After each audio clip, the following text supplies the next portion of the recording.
Assalamualaikum warahmatullahi wabarakatuh. Alhamdulillahi rabbil alamin. Lahun ni'matu wa lahul fadlu wa lahul thana'ul hasan. Wassalawatullahil barrir rahim wal malaikatil muqarrabin ala sayyidina wa maulana Muhammadin wa ala alihi wa ashabihi tayyibin at-tahirin. Allahumma la sahla illa ma ja'altahu sahla wa anta taj'alul hazna idza syi'ta sahla. Allahumma arzuqna al-ikhlasa fi niyyati wal qawli wal amal wa ba'du. Ila Nabiyil Mustafa sallallahu alaihi wasallam wa ikhwanihi minal anbiya'i wal mursalin wa syuhada'i was salihin, khususan ila sultanil awliya Syekh Abdul Qadir Al-Jilani wa Syekh Ahmad Ar-Rifa'i wa Syekh Bahauddin An-Naqsyabandi wa Syekhina Abdullah Al-Harari wa ila arwahi muassisi jam'iyyati Nahdlatul Ulama Syekh Muhammad Hashim Asy'ari wa Syekh Bisri Sansuri wa Syekh Abdul Wahab Hasbuwah wa ila arwahi jami'i ahli al-qubur minal muslimin wal muslimat. Al-Fatihah.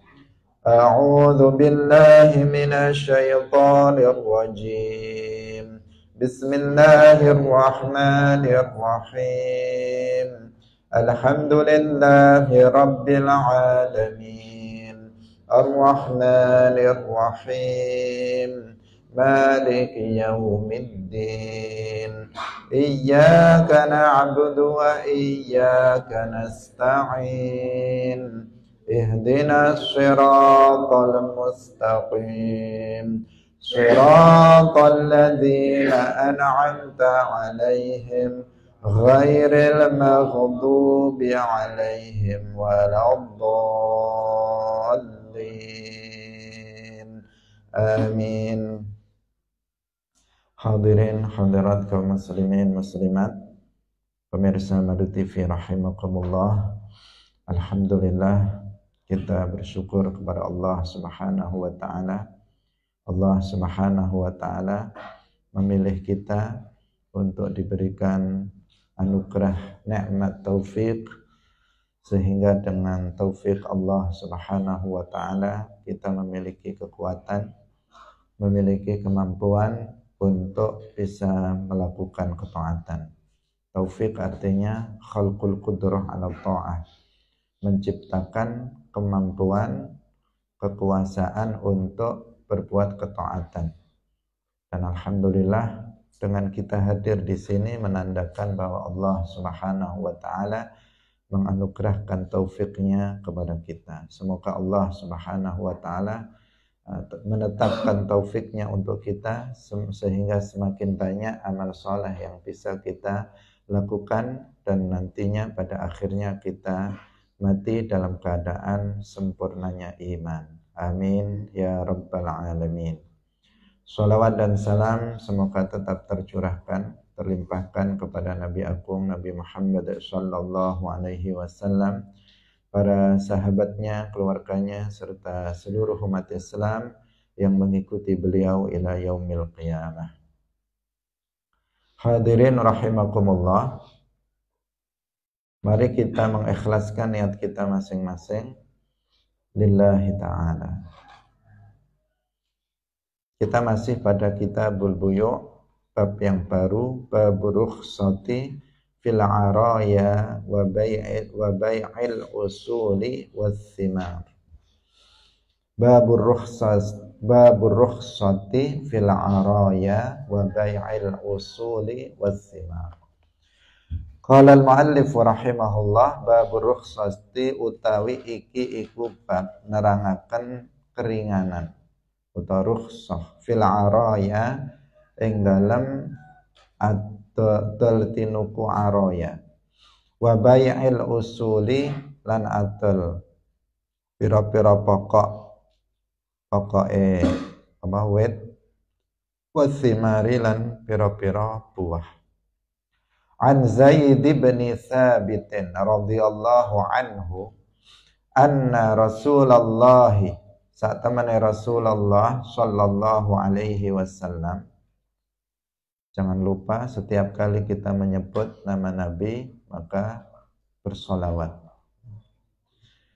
Sehingga majelis ini majelis penuh dengan bacaan solawat, karena kita dalam majelis pengajian kitab hadis maka kita tidak lekang dari menyebut Rasulullah Shallallahu Alaihi Wasallam. Dan jangan lupa untuk senantiasa bersolawat, karena Nabi menyebut orang yang ketika nama beliau disebut kemudian kita tidak bersolawat, maka orang tersebut disebut sebagai al-bakhil, orang yang bakhil. Anna Rasulullah sallallahu alaihi wasallam iku rakhasa wis aweh keringanan sapa Rasulullah fil araya ing dalem dol tinuku araya, ariyah jamak dari ariyah. Antuba'a ing yen to den dol apa araya bi kharsiha kelawan kira-kirane perkiraane araya, kailan apane kailan takrane, muttafaqun alaihi. Wali muslimin rakhasa fil ariyati, rakhasa was aweh keringanan sapa Rasulullah fil ariyati yang dalam ariyah, ya'khudhuha ngalap ing ariyah sapa ahlul baiti, ahlul bait bi kharsiha kelawan kira-kirane ariyah, tamran apane tamran kurmane, yakulunaha padha mangan sapa wong ha ing ariyah rutban atau ing tamar rutoban, rutoban halih kang basah, kang teles. Hadirin rahimakumullah, araya atau ariyah itu jual beli buah yang masih di pohon dengan jual beli dengan sesuatu yang sudah tidak di pohon lagi. Misalnya kemarin sudah kita sebut membeli rutab kurma yang masih basah, yang masih ada di pohon nakhlah, kemudian dengan kurma yang sudah kering yang disebut dengan tamar. Jadi membeli tamar atau membeli rutab yang ada di pohon dengan tamar yang sudah dipetik, artinya kurma yang sudah kering. Kemarin apa hukumnya seperti itu? Hukumnya haram. Hukumnya haram. Kenapa?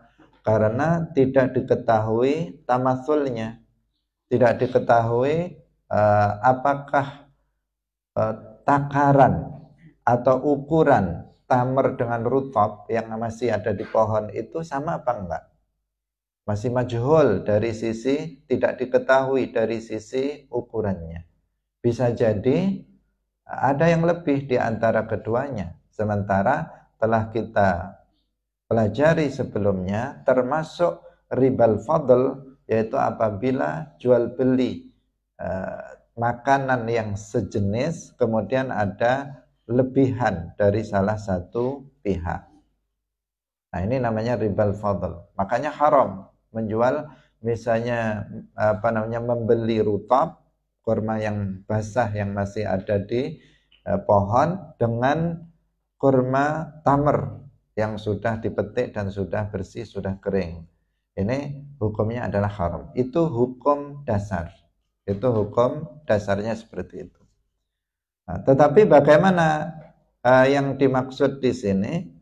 Kok ada rukhsah, keringanan, yang diperbolehkan itu seperti apa? Yaitu apabila seseorang jual beli seperti tadi itu, jual beli aroya seperti yang tadi kita jelaskan, tetapi antuba'a bi kharsiha kailan, yaitu apabila ini diberikan keringanan. Kalau diberikan keringanan berarti menjadi boleh. Kalau sekedar jual beli seperti yang tadi saya gambarkan, maka itu haram hukumnya. Tetapi itu menjadi boleh apabila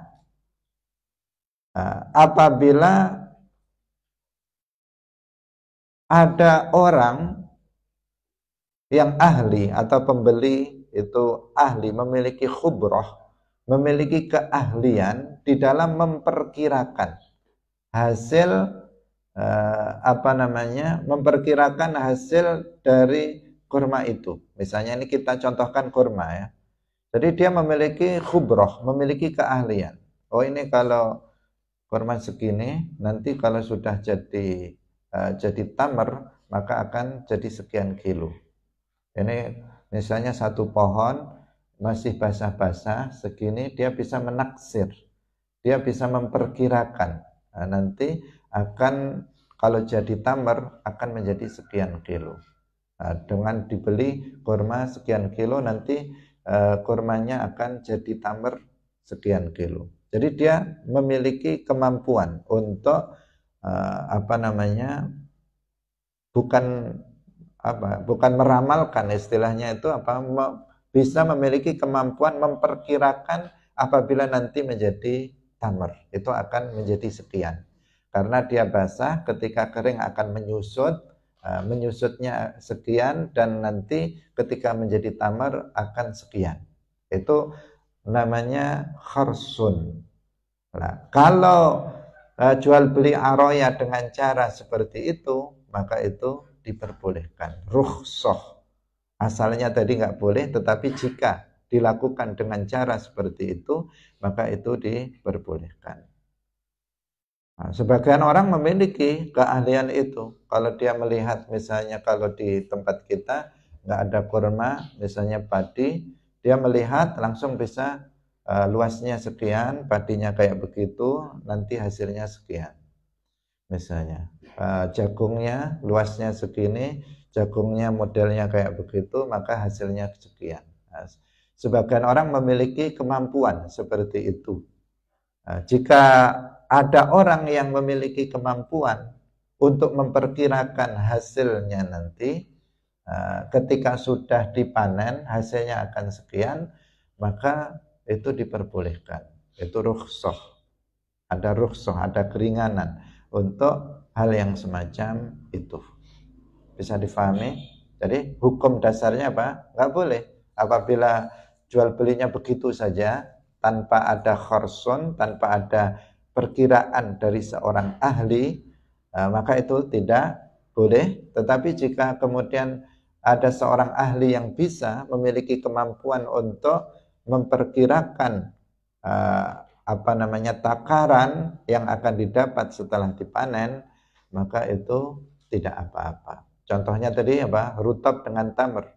Kalau rutab itu nanti kan dia diperkirakan ketika jadi tamar berapa takarannya, misalnya berapa sok takarannya. Ahli mampu untuk itu, maka itu boleh jual beli dengan cara seperti itu. Wa an Abi Hurairah radhiyallahu anhu anna Rasulullah sallallahu alaihi wasallam rakhasa anna Rasulullah satamene Rasulullah sallallahu alaihi wasallam iku rakhasa aweh keringanan sapa Rasulullah fi bai'il araya ing dalam teltinuku araya yang tadi sudah kita jelaskan. Meskipun di sini para ulama beda pendapat tentang definisi ariyah atau aroya. Tapi yang kita jelaskan tadi dalam mazhab Syafi'i, yaitu menjual sesuatu yang masih ada di pohon,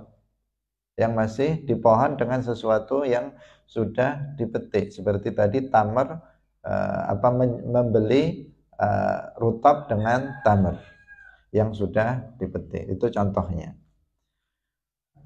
Fima bi kharsiha kelawan kira-kirane atau perkiraane aroya fima duna ing dalam barang tuna khamsati ausuk kang sak ngisore 5 wasak au fi khamsati ausukin utawa ing dalam 5 wasak muttafaqun alaih. Jadi rukhsahnya rukhsah jual beli aroya dengan perkiraan tadi, dari perkiraan seorang ahli, itu diperbolehkan apabila itu kurang dari 5 wasak. Wasak itu adalah ukuran yang kita sudah jelaskan dalam bab zakat, bahwa zakat itu nisabnya adalah 5 wasak. Kurang dari 5 wasak maka tidak ada zakatnya. 5 wasak itu berapa? 60 sok. 60 sok itu 5 wasak. Nah, 1 sok itu sama dengan 4 mud. 1 mud sama dengan 1 genggaman telapak tangan yang sedang. Nah, silahkan dikalikan saja 5 wasak itu berapa. Kalau dikilokan itu perkiraan berapa, itu nanti bisa berbeda pendapat. Karena satu mud itu 1 genggaman telapak tangan sedang, itu jika dikilogramkan, jika dipindah ke timbangan, maka juga akan berbeda-beda tergantung sesuatu yang ditakar. Apakah dia berat atau ringan, itu nanti akan mempengaruhi hasil timbangannya. Tidak sama antara satu barang dengan barang yang lain, karena pada dasarnya itu adalah ditakar, bukan ditimbang. Ketika dikonversi pada timbangan, maka akan berbeda-beda hasilnya. Misalnya kurma yang ditimbang akan berbeda dengan misalnya padi yang ditimbang. Kurma 1 sok dengan beras 1 sok, 1 mud, kurma 1 mud dengan beras 1 mud, maka itu akan berbeda ukurannya kalau dikonversi menjadi timbangan. Hadirin rahimakumullah, jadi kurang dari 5 wasak atau 5 wasak pas atau kurang dari 5 wasak, maka itu diperbolehkan jual beli dengan cara diperkirakan oleh seorang ahli. Tetapi jika lebih dari itu, maka tidak ada rukhsah. Ini kan sebenarnya sebenarnya kan namanya masih perkiraan, dan perkiraan itu bisa keliru meskipun dia orang yang sangat ahli.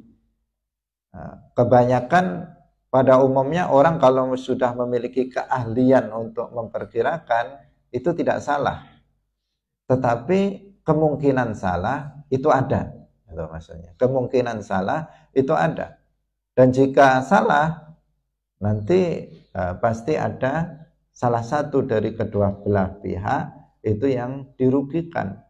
Misalnya dia sudah membeli sekian dengan harga misalnya 10 juta. Setelah dihargai 10 juta, ternyata meleset ukurannya, ternyata hasilnya kalau sudah jadi tamar dijual itu nggak laku 10 juta. Misalnya hanya laku 5 juta. Rugi dia 5 juta karena salah dalam memperkirakan.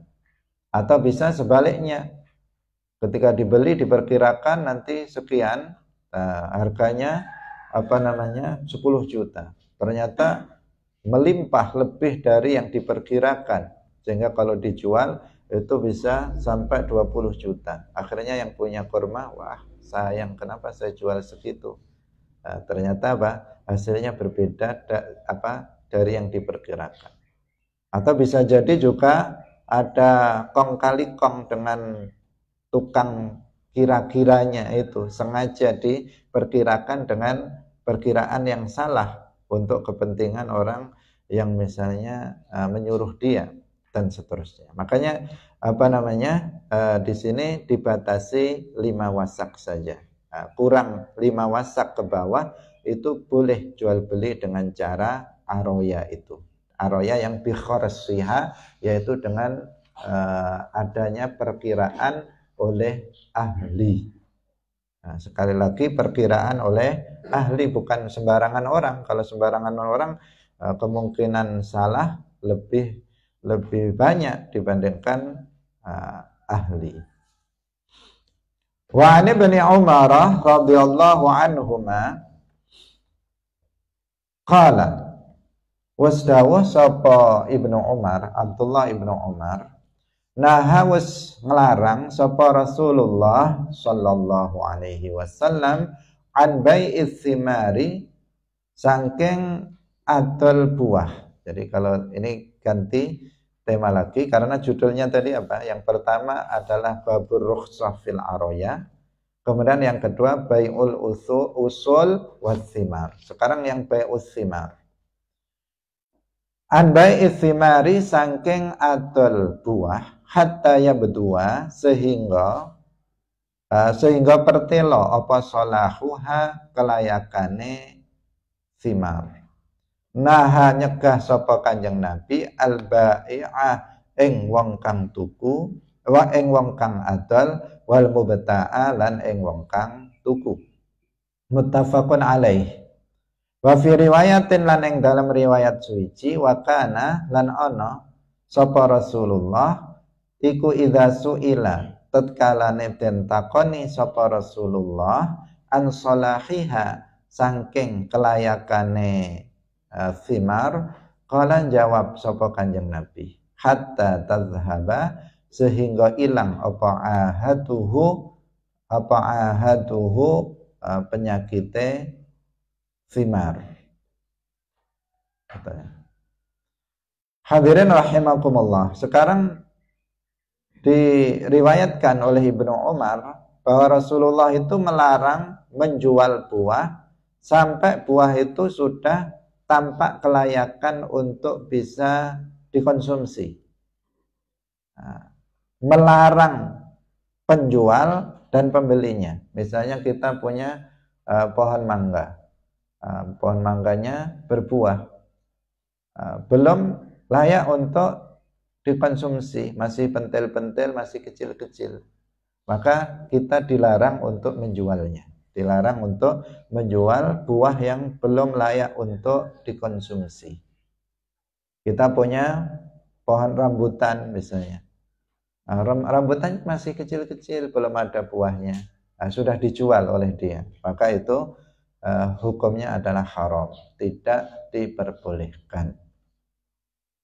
Bagaimana buah itu dikatakan layak untuk dikonsumsi, nanti ada dalam penjelasan hadis berikutnya.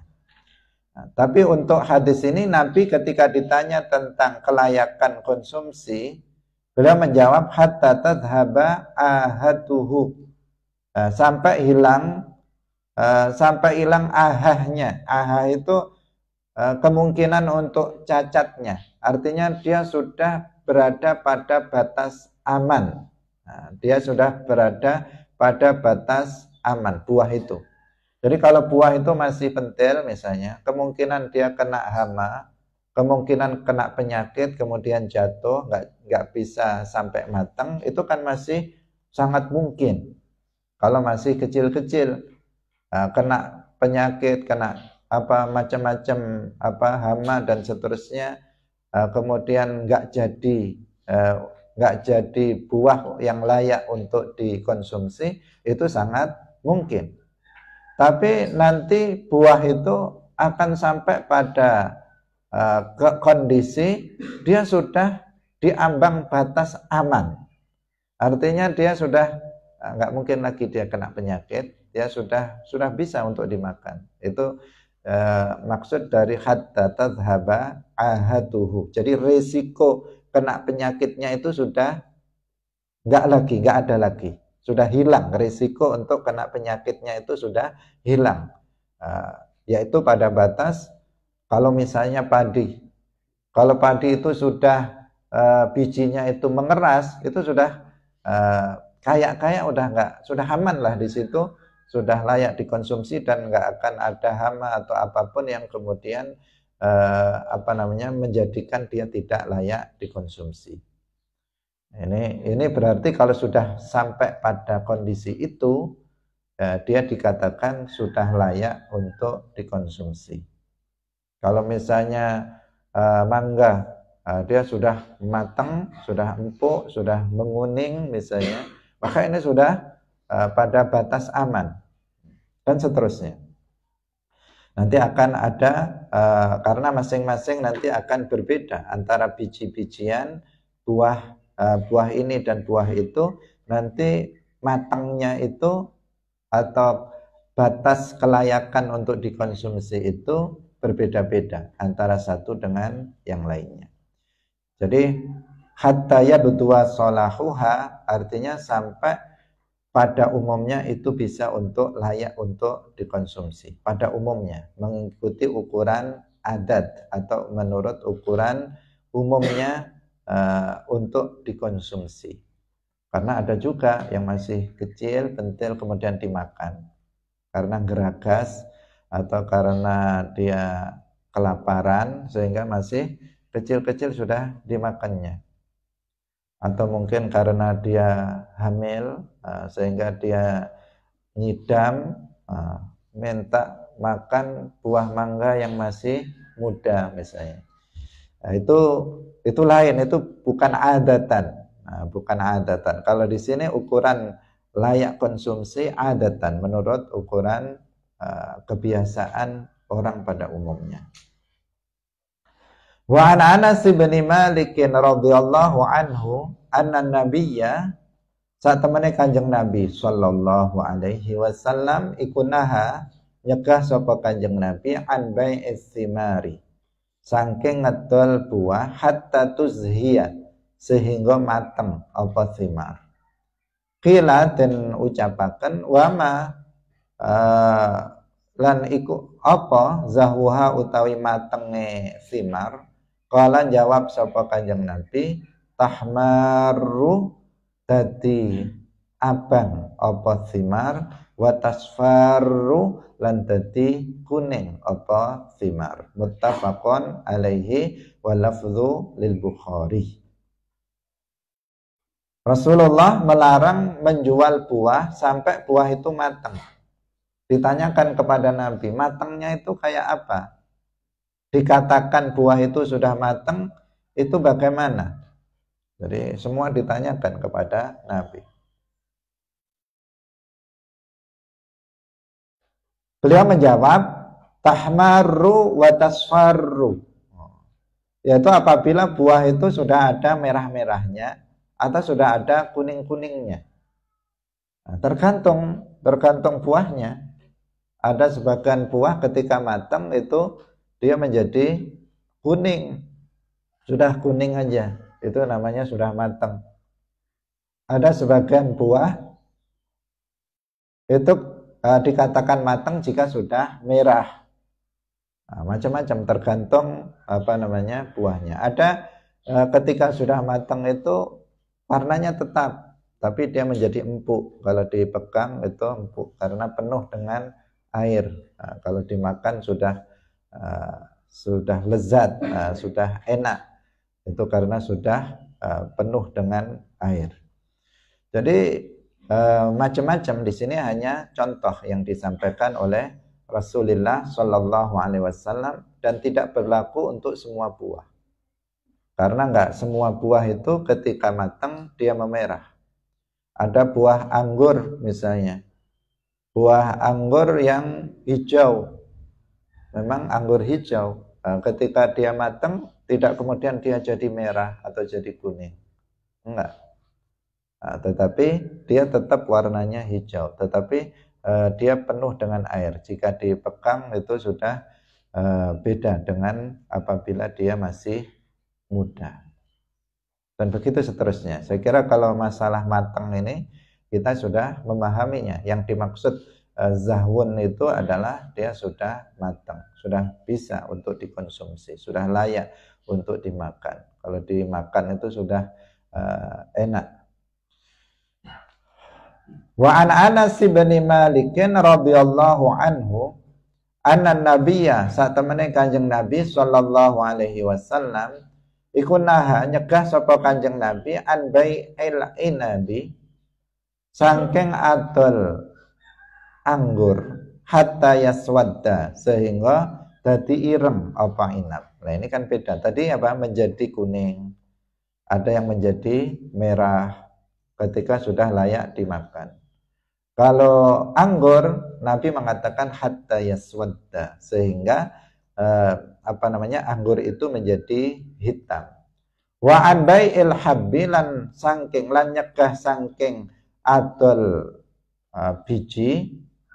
biji-bijian itu seperti padi itu biji-bijian, kemudian gandum, hatta yashtadda sehingga dadi atos apa al-habbu. Rawahul khamsatu illa an-Nasa'i wa sahahahu Ibnu Hibban wal Hakim. Diriwayatkan dari Anas bin Malik radhiyallahu anhu bahwa Nabi Shallallahu alaihi wasallam itu melarang menjual anggur sampai anggur itu menjadi hitam. Artinya layaknya anggur itu untuk dikonsumsi apabila dia warnanya itu menjadi hitam. Tentu saja bukan semua anggur, karena kita tahu ada anggur hijau, ada anggur-anggur yang lainnya. Semakin kesini semakin banyak jenis-jenis buah-buahan, termasuk anggur itu jenisnya berbagai macam jenis, termasuk warnanya. Hampir semua buah itu macamnya sangat banyak sekali. Bahkan manusia itu juga ada yang merekayasa untuk memunculkan buah dengan jenis yang berbeda, dengan dicangkok misalnya, atau dengan cara-cara tertentu kemudian muncul jenis-jenis buah-buahan yang berbeda, antara misalnya jeruk ini dengan jeruk itu digabungkan, nanti akan muncul jenis beda lagi. Antara mangga ini dengan mangga itu digabungkan, kemudian menjadi muncul jenis mangga yang baru. Antara jambu ini dengan jambu itu dijadikan satu, nanti muncul yang baru. Terus ada inovasi untuk kemudian dengan kehendak Allah, semuanya dengan kehendak Allah Subhanahu wa taala, dan itu menunjukkan kekuasaan Allah Subhanahu wa taala. Luar biasa, berbagai macam jenis itu. Semua makhluk hidup ini, sebagian besar makhluk hidup ini diciptakan oleh Allah Subhanahu wa taala dengan berbagai macam jenis dan bentuknya. Bentuknya beda-beda, ada yang bulat, ada yang lonjong, ada yang macam-macam kita lihat. Bahkan satu buah mangga saja misalnya namanya mangga, itu ada yang lonjong gitu panjang, ada yang bulat kayak telur, ada yang macam-macam lah. Itu masih satu jenis. Jambu juga kayak begitu, belum lagi warnanya, ada yang jambu ada yang hijau, ada yang merah, ada yang merah muda, ada yang macam-macam lah warnanya, ada yang biru, ya, ada yang biru juga, jambu apa itu namanya, ada yang pokoknya macam-macam, dan itu belum lagi rasanya juga beda-beda, ada yang manis sekali, ada yang ada kecut-kecutnya sedikit, ada yang segar sekali kalau dimakan karena banyak airnya, dan seterusnya. Jadi dari sisi bentuknya beda-beda, dari sisi warnanya beda-beda, dari sisi rasanya juga beda-beda, tapi semuanya tumbuh dari tanah yang sama. Tanahnya sama, dari tanah yang sama, ditanam di sini semuanya, tapi ketika tumbuh yang keluar beda. Ada yang keluar mangga, ada yang keluar jambu, ada yang keluar rambutan, ada yang keluar durian, padahal dari tanah yang sama. Ketika berbuah pun beda-beda buahnya. Semuanya menunjukkan Allah Subhanahu wa taala itu maha kuasa. Itu pasti ada yang mengaturnya, pasti ada yang menciptakannya. Nggak mungkin nggak ada yang mengaturnya. Nggak mungkin dia tercipta dengan sendirinya Tidak mungkin dia teratur dengan sendirinya. Setiap ada keteraturan, pasti ada yang mengaturnya. Setiap ada sesuatu, pasti ada yang mengadakannya dari tiada menjadi ada, dan itu adalah Allah Subhanahu wa Ta'ala. Nah, ini hendaknya juga kita bertadabbur, kita berpikir tentang makhluk ini agar keimanan kita kepada Allah Subhanahu wa Ta'ala itu semakin kuat. Jika keyakinan kita tentang adanya Allah itu sangat kuat, keyakinan kita terhadap kemahakuasaan Allah itu sangat kuat, maka tentu kita tidak akan meninggalkan apa yang diwajibkan oleh Allah, dan kita tidak akan mengerjakan sesuatu yang diharamkan oleh Allah, karena kita meyakini dengan keyakinan yang mantap bahwa Allah itu ada. Maka apa yang diperintahkan kita tidak akan berani untuk meninggalkannya, dan seterusnya. Itu dampak dari sebuah keimanan, yang keimanan itu bisa bertambah dengan kita tafakkur fi khalqillah, sehingga diperintahkan kita untuk tafakkur fi khalqillah. Abdullah bin Abbas radhiyallahu anhuma, beliau mengatakan tafakkaru fi khalqillah wala tafakkaru fi dzatillah. Berfikirlah kalian tentang makhluk Allah dan jangan berfikir tentang zat Allah. Berfikir tentang manusia saja, bagaimana bentuknya beda-beda. Ini ada manusia berapa di depan saya ini, bentuknya nggak ada yang sama. Bentuk wajahnya saja nggak sama, bentuk hidungnya beda, bentuk matanya beda, bentuk bibirnya juga beda. Beda semuanya. Mana yang sama? Coba tunjukkan kepada saya, mana siapa dengan siapa yang sama? Nggak ada. Ada yang sedikit mirip, tapi sedikit saja miripnya. Tetap ada perbedaannya. Semuanya itu betul-betul menunjukkan bahwa Allah Subhanahu wa Ta'ala itu maha kuasa. Memang ada ciri-ciri daerah, ada. Misalnya orang Sulawesi rata-rata kayak begini, tapi selalu berbeda. Orang Riau modelnya kayak begini, tapi selalu tetap ada perbedaan. Di antara mereka sendiri pun ada perbedaan. Allah Maha Kuasa terhadap segala sesuatu. Nah, di sini kan Nabi itu memberikan contoh saja, sebab ketika ditanya gimana matangnya, Nabi mengatakan tahmaru, artinya buah tertentu itu menjadi layak dimakan ketika dia sudah ada merah-merahnya. Sebagian beliau mengatakan hatta tasfaru, sampai dia ada kuning-kuningnya. Berarti buah tertentu yang lain itu kalau layak dimakan menjadi matang jika sudah mulai ada kuningnya. Ini contoh. Tapi untuk inab, Nabi ketika ditanya bagaimana kalau anggur, hatta yaswaddu, kalau dia sudah menjadi hitam, maka itu adalah berarti sudah matang.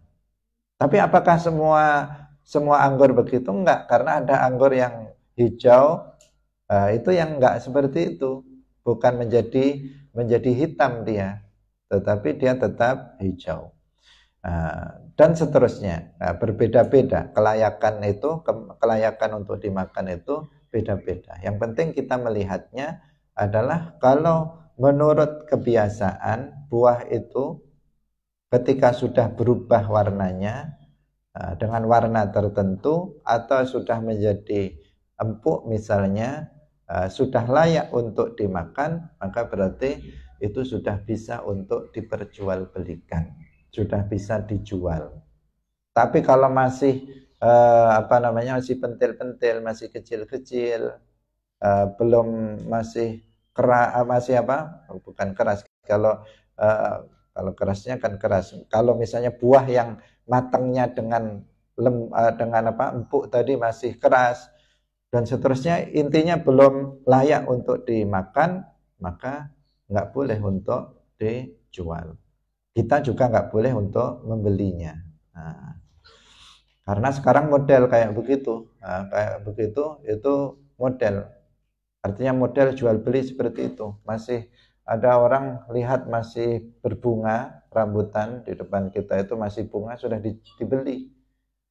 Nah, misalnya masih mangganya masih kecil-kecil, pentil-pentil kecil, dia sudah dibeli. Kadang apa namanya cabai masih baru berbunga sudah dibeli. Kelihatan bunganya banyak, kemudian dia beli dan seterusnya. Itu dilarang oleh Rasulullah Shallallahu Alaihi Wasallam. Kalau biji-bijian maka hatta yastadda, sampai dia mengeras. Kalau misalnya padi, kalau masih muda, dia kalau kan empuk dia. Tapi kalau sudah tua, maka dia bijinya akan mengeras. Ini kalau belum mengeras, maka belum bisa untuk dijual. Wa an Jabir bin Abdullah radhiyallahu anhuma qala Rasulullah sallallahu alaihi wasallam. Qala wasdawuh sapa Rasulullah sallallahu alaihi wasallam. Lau bi'ata lamun atul sapa sira min akhika saking dulur sira tamran ing kurma fa asabatu nuli ngenani ing tamar apa jaihatun perkara kang utawa musibah itu apa jaihatun musibah fala yahillu mangka ora halal laka kedue sira apa anta khuda ing yen pangalap sapa sira minhu saking akhika syai'an ing suwiji-wiji bima kelawan barang tak khudu kang ngalap sapa sira mala akhika ing bondo utawa harta sedulur sira bi ghairi haqqin kelawan tanpa hak. Rawahu Muslimun wa fi riwayatin lahu anna nabiyya sallallahu alaihi wasallam amara bi wad'il jawaihi, amara perintah sapa kanjeng Nabi bi wad'il jawaihi kelawan nyalehaken jawaih, artinya jamak dari jaihah tadi, sesuatu yang membahayakan terhadap buah. Hadirin rahimakumullah, sekarang kita membahas hal yang berbeda. Seseorang sudah melakukan jual beli buah, misalnya kurma, dia sudah jual beli kurma. Kemudian tiba-tiba ketika sudah dibeli di pohon, misalnya dia beli di pohon dengan cara yang seperti tadi, artinya yang dihalalkan, jual belinya sudah sah, jual belinya itu sah. Kemudian belum dipanen, tiba-tiba rusak. Ada musibah, misalnya ada puting beliung datang, habis kurma itu misalnya. Pohon kurma itu tumbang, buahnya juga nggak bisa diambil lagi. Atau kalau di tempat kita misalnya padi, dia memang sudah layak untuk dikonsumsi, dibeli, dan dengan pokoknya sudah sah jual belinya. Kemudian tiba-tiba banjir, kan tiba-tiba datangnya banjir itu, banjir habis padi itu. Ini bagaimana ini? Nah, kalau seperti itu, maka Nabi mengatakan la yahillu laka an ta'khudha minhu syai'an. Artinya ini menjadi tanggung jawab dari penjual, bukan pembeli. Jadi si penjual, kita yang menjual tadi kurma itu, atau kita yang menjual padi itu, tidak boleh mengambil uang dari pembeli. Kenapa? Karena di sini yang kita jual itu belum diserah terimakan. Nah, ketika barang yang kita jual belum diserah terimakan kepada pembeli, maka berarti itu masih di kita. tanggung jawabnya masih pada diri kita. Karena tadi kan belum diambil, kurmanya belum diambil oleh si pembeli. Maka berarti masih menjadi tanggung jawab penjual. Maka kita sebagai penjual itu yang menerima risiko itu. Nggak boleh bagi kita ngambil misalnya mengambil uang dari pembeli tersebut. Ya sudah, itu risiko dari penjual. Kenapa? Alasannya karena itu belum diserah terimakan kepada pembeli, sehingga dikatakan masih berada di tangan penjual. Rusaknya itu masih berada di tangan penjual, sehingga penjual yang menerima risiko itu dan dia tidak memberi sesuatu kepada pembeli. Artinya dia tidak boleh memakan uang misalnya atau sesuatu pembeli oleh si pembeli tersebut. Hadis yang terakhir. Wa an ibni Umar radhiyallahu anhuma anin nabiyyi sallallahu alaihi wasallam qala man utawi sapane wong iku ibta'a tuku sapa man nakhlan ing pohon kurma ba'da antu abbara ing dalem sawise yen den kawinaken. Nah, sebenarnya istilahnya ya bukan, kalau pohon itu bukan dikawinkan ya, diapakan itu ya. Pokoknya antara pohon kurma yang jantan, ya apa istilahnya jantan atau yang dengan yang kalau jantan betina itu hewan ya. Istilahnya begitulah, yang kalau manusia itu laki-laki sama perempuan, ada pohon, sebagian pohon itu kan kayak begitu.